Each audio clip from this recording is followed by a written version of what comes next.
I want to share with all the Bible Fellowship some three excerpts of open forum show questions and answers that I had. Of course, that Chris McCann answered.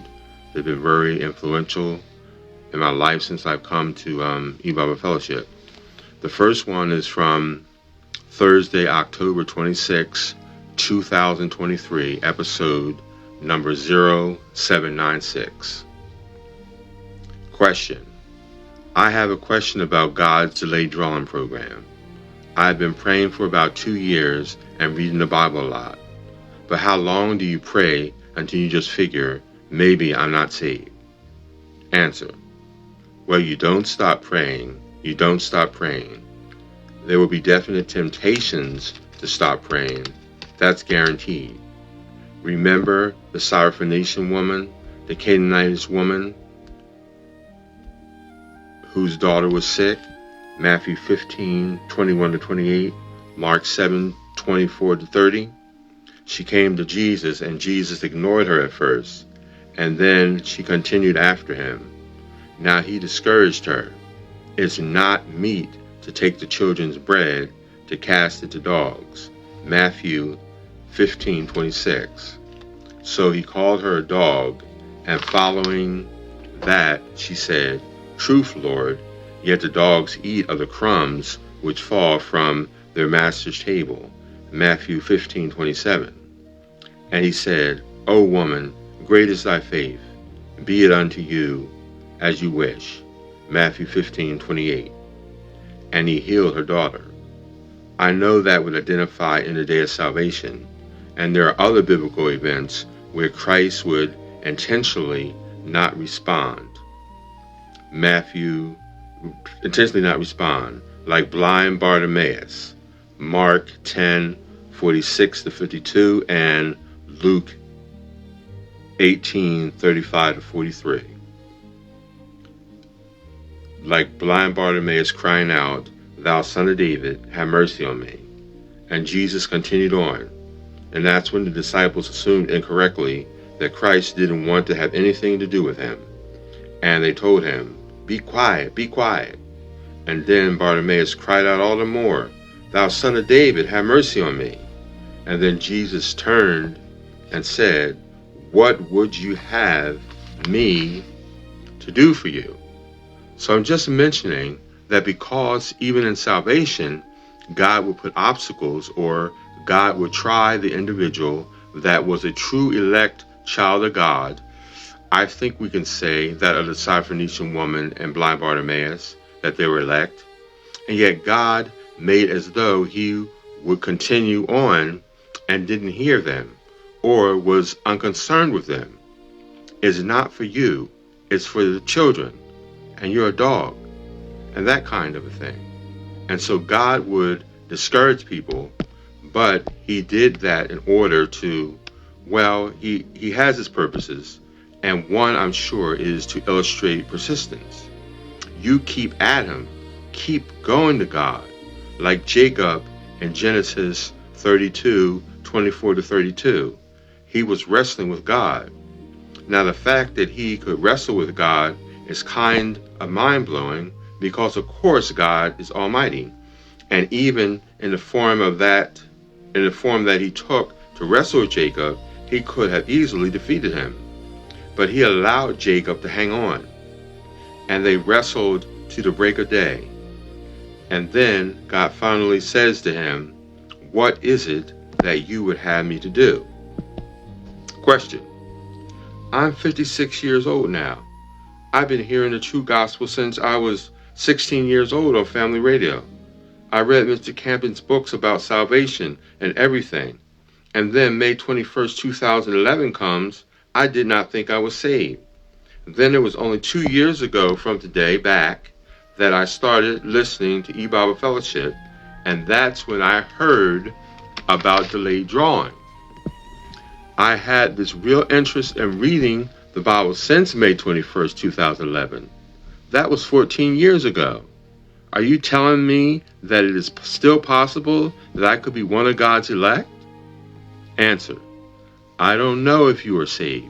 All I know is what we read in the Bible. You know, this is not a normal period of time. This is Judgment Day. This is the day the Bible tells us God pours out his wrath.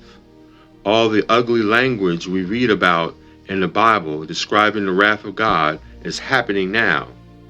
Yet, at the same time, God has revealed that he saved a great multitude, a great catch of fish, and they are saved out of the great tribulation. They represent that great multitude that came out of that great tribulation.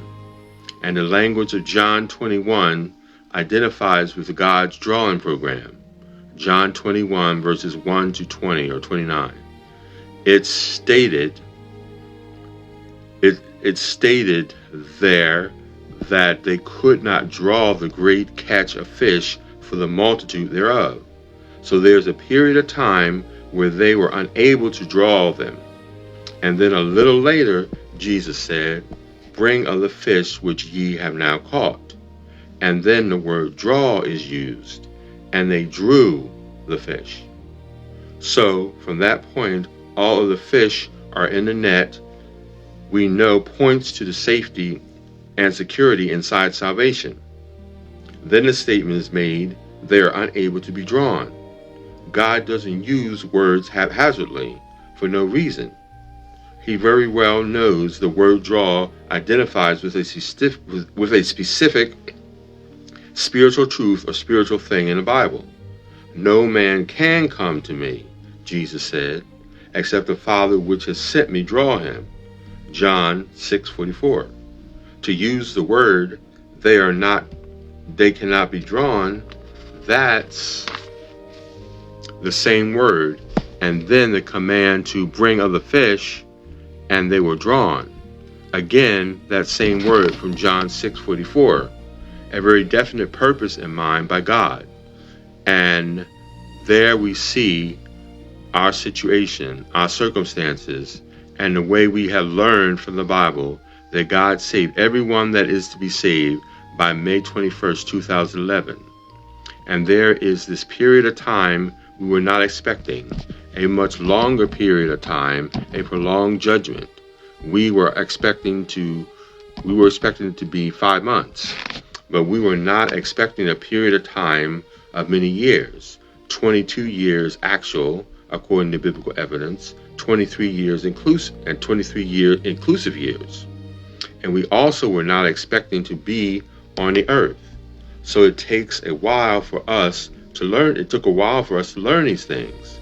Spiritual judgment is Judgment Day. It is a prolonged period over many years.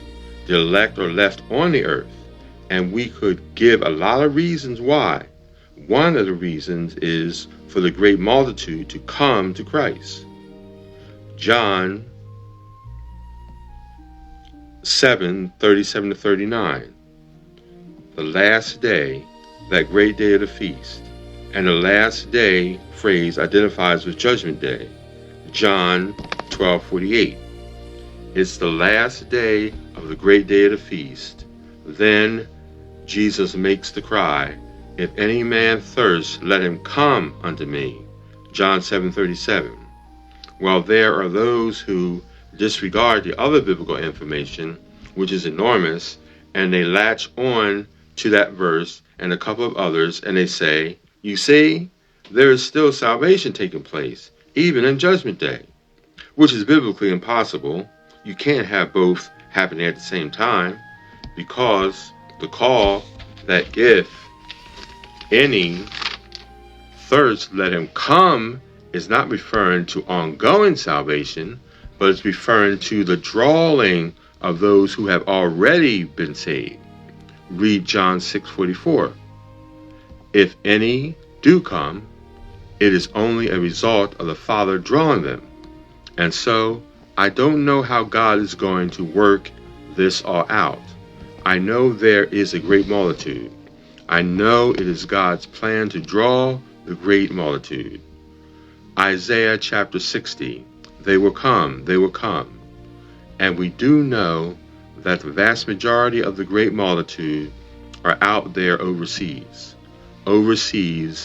in non-Western lands, or in lands where there wasn't a heavy church presence. So that would be a little discouraging to any in Western society where there's been a heavy church presence, but not completely discouraging, because God did save some from all other nations.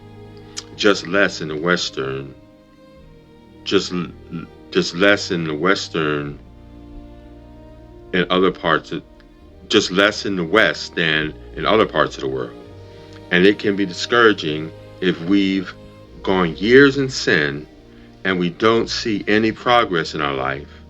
I mean, it is very possible for you or others to be not saved, but there is a little hope, And I would suggest grabbing a hold of the little hope. If you and others were outside of the church, whatever country you were in, you were not in the church, you were outside where the latter rain was falling, that God was saving the great multitude outside of the churches of the world. He didn't save anyone in the church. And if you were in that location, then potentially, there's a possibility God may have saved you. And let me go to Luke chapter 18, verses 1 to 8, because this fits for the day of judgment, where the other things that I was mentioning were mostly dealing with the day of salvation, where God discourages and people hold on. Well, Luke 18, and we read in verse 1, "And he spake a parable unto them to this end, that men ought always to pray and not to faint." Now remember Ephesians 3:13, "Faint not at my tribulations for you." Plural, because there are two tribulations at the time of the end. Tribulation is a synonym for judgment.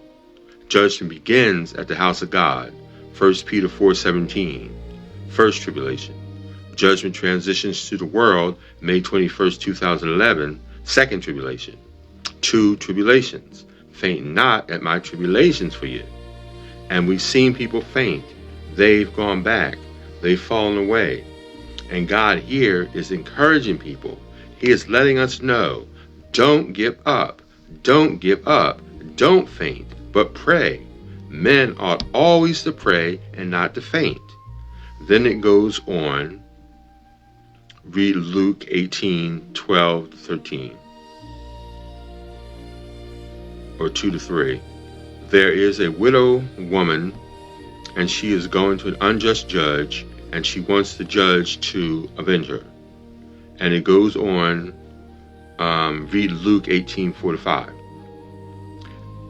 And the word continually coming, if you look in the Greek, would have been better translated, lest by her coming unto the end. Unto the end. We are not at the end. We've entered into the end stage of Earth's history, and the judgment day itself. Incredibly, yes. But there is still physical life. This world, there's still physical life in this world. There are still people of God within this world. The sun is still rising in the day. 24-hour periods are passing. So we haven't come to the final conclusion of all things as yet. Therefore, like this widow woman, as she was coming to an unjust judge, the judge who is sitting upon the throne of judgment right now is the most just judge, God himself. And he is using this example. If a widow woman so tenaciously goes to an unjust judge, petitioning him, beseeching him for her desire, then how much more do we go to a righteous judge, the God of all? And then we lay it all out before him. We say, "Oh God, I don't deserve anything, but I hear you save the great multitude. And so my petition, my request, if it's possible, having had mercy, have mercy upon me. Draw me, O God, draw me and bless me with all possible blessings." So even if we are not saved, this request can be prayed by anyone, saved or unsaved. Draw me. Could it be that you might have saved me? And draw me to yourself and make that salvation known. If you have actually saved me, make it known. Then we have to wait. So there's a similar situation as in the day of salvation. You know, God is not our servant. We can't beckon him. We can't snap our finger. Come on, God, do what I demand of you. We don't make demands of God. We make petitions, humble petitions. And in our humble petitioning of him, we recognize, we lay out that I don't deserve it. I'm unworthy of it. And if it's your will that you have not saved me, then that would be just also. But again, this is the small hope that is permissible by the Bible at this time. And you know, I would take it. I would take God up on it in prayer and grab a hold, and keep praying.